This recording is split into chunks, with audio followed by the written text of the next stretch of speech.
നയതന്ത്രത്തിന്റെ മേശപ്പുറത്ത് സമാധാന ചർച്ചകൾ നടക്കുമ്പോഴും അണിയറയിൽ ആയുധങ്ങൾ മൂർച്ച കൂട്ടുകയാണ് വൻ ശക്തികൾ. ഈ നിർണായക സന്ധിയിലാണ് ഇറാനിയൻ പാർലമെന്റ് സ്പീക്കർ മുഹമ്മദ് ബാക്കർ ഗാലിബാഫിന്റെ ആ നിഗൂഢമായ വാക്കുകൾ ആഗോള രാഷ്ട്രീയത്തിൽ ഒരു ഭൂകമ്പം സൃഷ്ടിച്ചിരിക്കുന്നത്. സമയം അതിക്രമിച്ചിരിക്കുന്നു. വെറുമൊരു മുന്നറിയിപ്പല്ല, മറിച്ച് വരാനിരിക്കുന്ന വലിയൊരു മാറ്റത്തിന്റെ അല്ലെങ്കിൽ വൻ ശക്തികൾ തമ്മിലുള്ള നേരിട്ടുള്ള ഏറ്റുമുട്ടലിന്റെ വിളംബരമാണോ എന്ന് ലോകം ഉറ്റുനോക്കുന്നു. ആധുനിക യുഗത്തിൽ നയതന്ത്രം എന്നത് അടച്ചിട്ട മുറികളിൽ മാത്രമല്ല, ഡിജിറ്റൽ ഇടങ്ങളിലും കൂടിയാണ് നടക്കുന്നതെന്ന് ഗാലിബാഫ് തെളിയിച്ചിരിക്കുന്നു. ഇറാന്റെ പരമ്പരാഗത തന്ത്രമായ ജാഗ്രതയെയും അതോടൊപ്പം അവരുടെ ഉരുക്കു പോലത്തെയുള്ള ദൃഢനിശ്ചയത്തെയും ഒരേ സമയം ലോകത്തിന് മുന്നിൽ തുറന്നു കാട്ടാൻ അദ്ദേഹം തിരഞ്ഞെടുത്തത് സോഷ്യൽ മീഡിയ പ്ലാറ്റ്ഫോമുകളെയാണ്.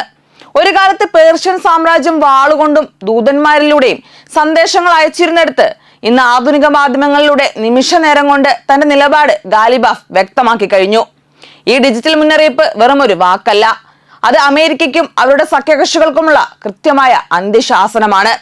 താൽക്കാലികമായി നിലനിൽക്കുന്ന വെടിനിർത്തൽ ഒരു സ്ഥിരം പരിഹാരമല്ലെന്നും ഇറാന്റെ താല്പര്യങ്ങൾ സംരക്ഷിക്കപ്പെടാത്ത പക്ഷം ഈ ശാന്തത അവസാനിക്കുമെന്നും അദ്ദേഹം അടിവരയിടുന്നു. ഹോർമൂസ് കടലിടുക്ക് മുതൽ മെഡിറ്ററേനിയൻ കടൽ വരെ നീളുന്ന ഇറാന്റെ സ്വാധീന മേഖലകളിൽ പാശ്ചാത്യ സാന്നിധ്യം വെല്ലുവിളിക്കപ്പെടാൻ ഇനി അധികം സമയമില്ലെന്ന സന്ദേശമാണ് ഈ ഡിജിറ്റൽ വാർണിംഗ് വഴി പുറത്തുവരുന്നത്. നിലവിലെ പ്രതിസന്ധിയിൽ ഇറാന്റെ നിലപാടുകൾ കേവലം വൈകാരികമായ പ്രതികരണങ്ങളല്ല, മറിച്ച് ദീർഘകാലാടിസ്ഥാനത്തിലുള്ള തന്ത്രപരമായ ലക്ഷ്യങ്ങളെ മുൻനിർത്തിയുള്ളതാണ്.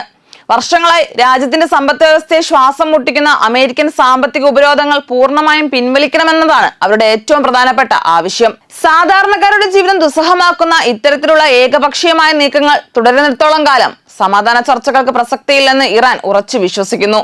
അതോടൊപ്പം തന്നെ സ്വയം പ്രതിരോധത്തിനും ആഭ്യന്തര ഊർജ്ജ ആവശ്യങ്ങൾക്കുമായി ആണവ സാങ്കേതിക വിദ്യ വികസിപ്പിക്കാനുള്ള തങ്ങളുടെ അവകാശത്തെ അന്താരാഷ്ട്ര സമൂഹം ഔദ്യോഗികമായി അംഗീകരിക്കപ്പെടണമെന്നും അവർ ആവശ്യപ്പെടുന്നു. ഇതിനു പുറമെ മിഡിൽ ഈസ്റ്റിലെ അമേരിക്കൻ സൈനിക സാന്നിധ്യം മേഖലയിലെ അസ്ഥിരതയുടെ പ്രധാന കാരണമായി ഇറാൻ കാണുന്നു. തങ്ങളുടെ പരമാധികാരവും ആക്സിസ് ഓഫ് റെസിസ്റ്റൻസ് എന്നറിയപ്പെടുന്ന സഖ്യകക്ഷികളുടെ സുരക്ഷയും സംരക്ഷിക്കുന്ന കാര്യത്തിൽ യാതൊരുവിധ വിട്ടുവീഴ്ചയ്ക്കും ഇറാൻ തയ്യാറല്ല. പ്രാദേശികമായ സുരക്ഷാ കാര്യങ്ങളിൽ ഇറാന്റെ സ്വാധീനം ഉറപ്പാക്കുന്നതിലൂടെ മാത്രമേ ശാശ്വതമായ സമാധാനം സാധ്യമാകൂ എന്നതാണ് അവരുടെ പ്രഖ്യാപിത നിലപാട്.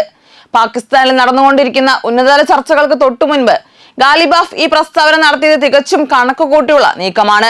അമേരിക്കയിൽ നിന്നുള്ള പ്രതിനിധികളുമായി നേർക്കുനേർ സംസാരിക്കുന്നതിന് മുൻപ് തന്നെ ഇറാൻ തന്റെ ചുവട് ഉറപ്പിച്ചു കഴിഞ്ഞു. ലെബനന്റെ വിധിയോ പലസ്തീൻ വിഷയമോ ഇറാന്റെ മറ്റ് ആവശ്യങ്ങളിൽ നിന്ന് വേർപെടുത്താൻ സാധിക്കില്ലെന്ന കർക്കശ നിലപാടാണ് അവർക്കുള്ളത്. ഇസ്ലാമാബാദിൽ ഗാലിബാഫ് ഇറാനിയൻ ഭാഗത്തെ നയിക്കുമ്പോൾ ലോകം കാത്തിരിക്കുന്നത് അവിടെ നിന്ന് ഒരു ധവളപത്രം പുറത്തു വരുമോ അല്ല ചർച്ചകൾ പരാജയപ്പെടുമോ എന്നറിയാനാണ്.